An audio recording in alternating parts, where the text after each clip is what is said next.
Good morning, everyone. I'm Dinesh Jotwani. My agenda is going to be I'm first going to emphasize on competition and economic development, how they are related to each other.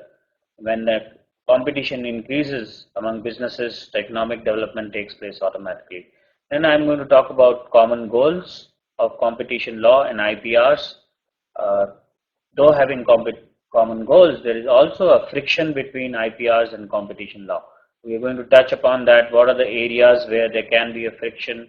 There can be differences and there can be a different perceptions.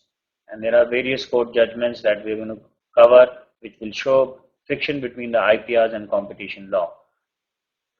Fourthly, I'm also going to cover some certain IPR arrangements which are taking place.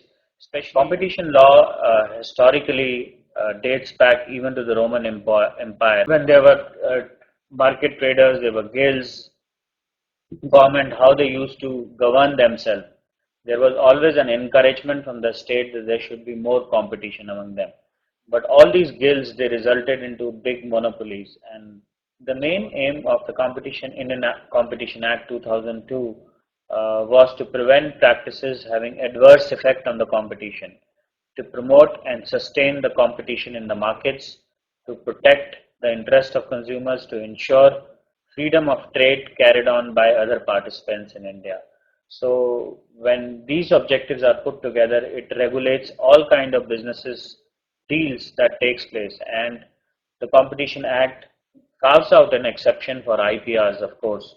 But what it does is it takes Indian business practices to the global level, because it does not necessarily affect the companies that are in India or the businesses that are in India, but anybody who is doing business with India.